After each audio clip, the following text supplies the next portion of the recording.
Hey guys, welcome back to the channel, and we're going to be talking about the Champions League from yesterday. So we'll just be talking about PSG versus Liverpool and Barcelona versus Atletico. If you're interested in the Real Madrid Bayern game and the Arsenal Sporting game, I uploaded that on my channel just a few days ago, so check that out. But let's get into these games now.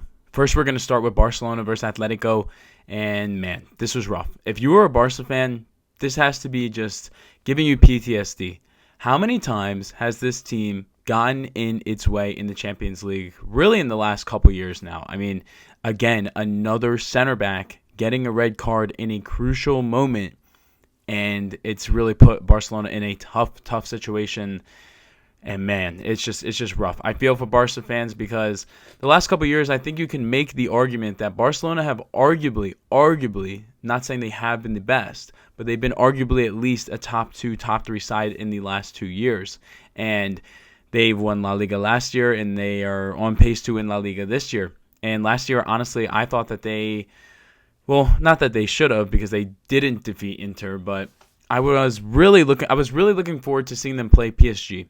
And that just didn't happen. And I would have liked to potentially see that matchup this year. And not saying it still can't happen, but it's just going to be so rough. And again, it's the same type of mistake. Again, a defender, makes a challenge that they don't need to make, and it results in a red. But just super unfortunate if you're a Barcelona fan. I thought overall that Barcelona looked like the better team in the first half prior to the red card. It really was a solid showing from them. I mean, they dominated the ball in the beginning. I thought they had multiple chances. I mean, man, Rashford, you got to finish some of them. One or two of them at least you got to finish. Some of them would have been pretty tough too, but man, it's just like you get that many chances and you don't get any, or you don't get a goal from any.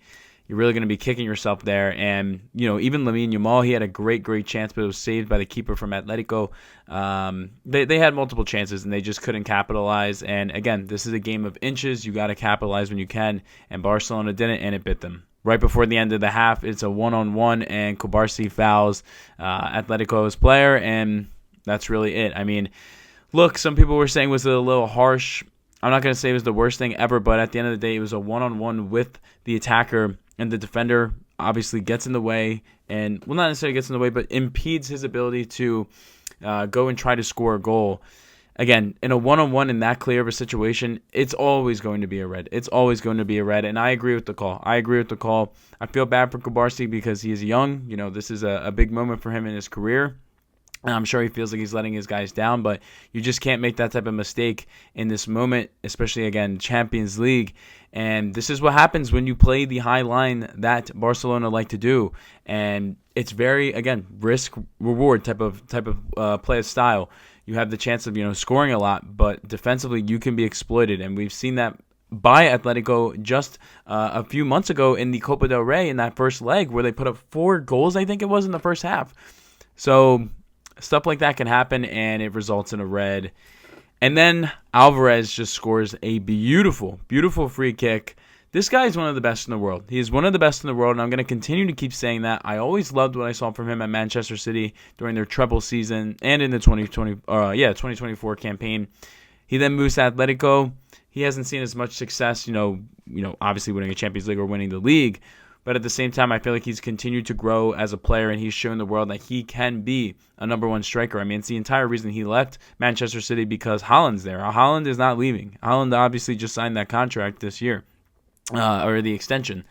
So it was never going to happen over in Manchester City. And honestly, I give the kid a ton of credit. He, believed in himself. He bet on himself, and he's continuing to make massive plays for Atletico. And I just want to give him a ton of credit because it was a beautiful goal, and he capitalizes off the mistake from Barcelona. At that point, it's 1-0.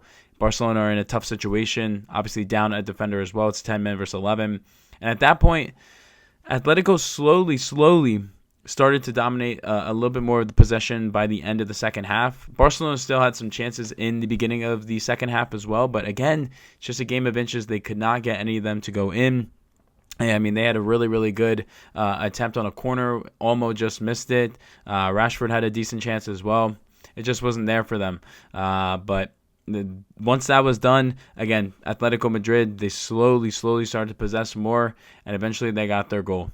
And in the 70th minute, like I said, a beautiful cross to Sorloth. He finishes with a beautiful finish as well, and it's 2-0 at that point. It is 2-0.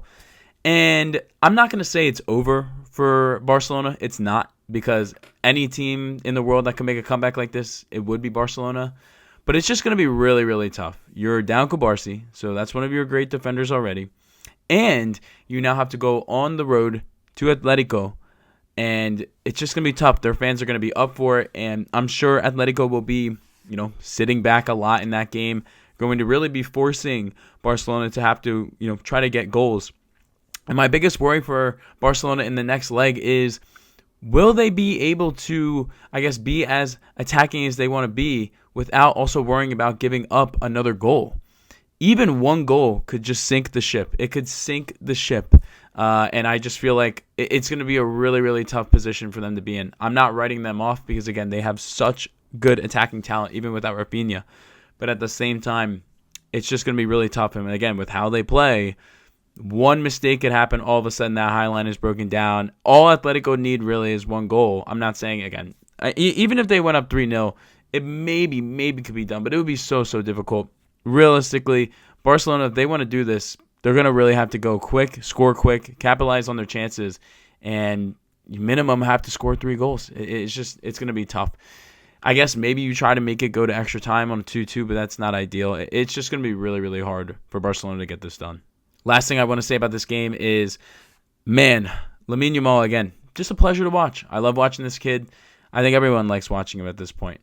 Only 18 years old. You saw how much he was creating. Again, that goal, well, not the goal, but the shot attempt that he had in the first half specifically, he's just, again, getting by defenders, bang, bang, bang. Like, I don't know how he does it. He's just a pleasure to watch. And again, in these big moments, he's continuing to create. He just did not have the service. He even had a pretty good assist, in my opinion, to Rashford, but that goal was ruled off sides. It's just stuff like that, I feel for him, because he is a great player, and a player like this should be continuing to play deeper in the Champions League, but things have just not gone his team's way in the last couple of years. So I feel for the kid. Excited to see, though, what he does in the second leg, but that's all I really had about this game. Next, we have PSG 2, Liverpool 0. This should have been way worse. I mean, this could have been like 6 or 7-0. Like, it could have been 6 or 7-0. Like, it just could have been so bad. It could have been so bad. And honestly, Liverpool in the weirdest way are lucky to have that type of result yesterday, because it just really was that bad. I mean, again, PSG just completely dominated them. They get the game started early with Doué. He scores 10 minutes into the game. Now, there was a little bit of help from a deflection, but still, it was still a great attempt on target. And I guess the deflection just somehow really helped it go in. But again, they get it going early. All of a sudden, Liverpool are already down 1-0. And at that point, I was like, okay, this is not necessarily wraps, but this is kind of how I saw the game going. I had Liverpool losing 5-2 over 2 legs to PSG. I just didn't see them being able to compete with the, attacking football from PSG, because we have not seen that attack from Liverpool as of late. And defensively, Liverpool have been getting cut up as of recent. I mean, even last weekend, not even a week ago, to Manchester City, you let up 4 freaking goals in the FA Cup. I was like, PSG have an even better attack than Man City. This is going to get ugly. But I just don't think the score really reflects how bad this really could have been. Kvaratskhelia, he scores in the 65th minute, makes a fool of Gravenberg, gets his goal. This guy is so good. Again, he is by far one of my favorite players to watch in the world at this point. He's just so fun. And I've liked what I've seen from him since Napoli, when I really started watching this sport back in 2023. He was such a fun watch then, and he's continued to grow as a player, in my opinion. I was honestly always wondering, why did Napoli not retain this guy? I don't know if it was just a financial reason. I didn't look into it. But this guy's been such an ad for PSG, and again, he is just dynamic as a player. I mean, the amount of shots that he can score for, or, like the distance he can score from his shots, his ability to, again, get in between defenders, and really his acceleration and his burst. You don't look at him and think he's this type of guy that's super fast. But if I had to be a center back or a fullback trying to guard this guy, I would be, trembling. I would be trembling, because he is just so explosive. And if you make one mistake, he's going to kill you, because he has such a, his ability to cut and just change direction, all of a sudden, bang. It's just so much. This guy is just incredible. He's very, very fun to watch, and I'm glad that he continues to keep showing up in the UCL because the world needs to know how good this guy is. Overall, I love how PSG play. As a neutral, they are such a fun watch, and I was watching a TikTok about this actually, and it's really interesting. PSG are set up to be in such a good position moving forward. You have the financial backing, which they've had obviously for years at this point. The recruiting has been on point. I mean, again, getting Dembele, Kvaratskhelia, these are guys we just talked about. But also you have so many of the guys from the Paris or the Paris suburbs. And it's just not necessarily, it is a monopoly. At this point, it really is a monopoly. I was going to say it's not, but it is. They run their league. They're able to get support from the league to give them more rest. Like, they aren't even playing a game next or this weekend because the league wants them to prioritize the Champions League. That is insane to me, but, I can't do anything about it. They're just such a fun watch. They're a fun watch. Again, even if you don't agree with their ownership, the pure product on the pitch from Enrique and this side is just incredible. I really, really enjoy watching them. Now on to Liverpool. Arne Slot. 5 in the back. It did not work. It just did not work. And I've been hearing this a lot from numerous pundits, and I have to agree. He seems like he's getting desperate. When you change your tactics at this time of the year, in this type of game, it's just not a good look. It pretty much reflects that you are being desperate right now, which rightfully so because he's, fighting for his job at this point.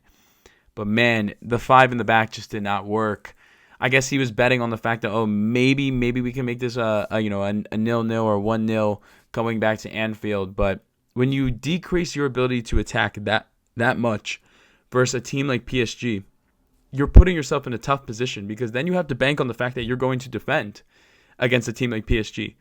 And PSG are arguably the best attacking team in the world, other than I would say maybe Bayern. But even then, I feel like they have more guys that can be an attacking threat because of just how they play with their fullbacks and the midfield as well.